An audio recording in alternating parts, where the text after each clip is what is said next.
റിസോർട്ടിന്റെ video എടുക്കാൻ വേണ്ടി വന്നത്. പക്ഷെ എന്താ പറയാ, ഡ്രോൺ വരെ പറത്താൻ പറ്റും. അമ്മാരി കാറ്റ്, അമ്മാരി കോടി, ക്ലൈമറ്റ്, കിടിലൻ ക്ലൈമറ്റ്. വീഡിയോ കണ്ടോ നിങ്ങള്, അപ്പൊ നമുക്ക് മനസ്സിലാവും. കാരണം റിസോർട്ടിന് ചാരി അരുവി, പൂള്, കിടിലൻ പൂളാണ്, വലിയ പൂള്, 2 ബെഡ്റൂം, അതായത് വലിയൊരു കിടക്കാൻ പറ്റിയ ബെഡ്റൂം, പിന്നെ കുട്ടികൾക്ക് പറ്റിയ ഒരു ബെഡ്റൂം, പിന്നെ കോമൺ ആയിട്ട് ബാത്റൂം, പിന്നെ ഒരു കിച്ചണ്, അതായത് നമ്മളെ ഹോംലി ആയിട്ടുള്ള സംഭവമാണ്.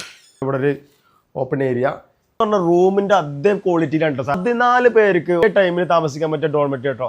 അതിനുള്ള ബാത്റൂം കാര്യങ്ങൾ, ഫെസിലിറ്റീസ് കാര്യങ്ങൾ. ഡോർ ഓപ്പൺ ചെയ്താൽ നമുക്ക് നാച്ചുറൽ ആയിട്ട് ഒരു വെള്ളച്ചാട്ടം കാണാൻ പറ്റും. അടിപൊളി വെള്ളച്ചാട്ടം, നാച്ചുറാലിറ്റിയാണ്, അത്ര തൊട്ടടുത്താണ് നാച്ചുറൽ ആയിട്ടുള്ള വെള്ളച്ചാട്ടം.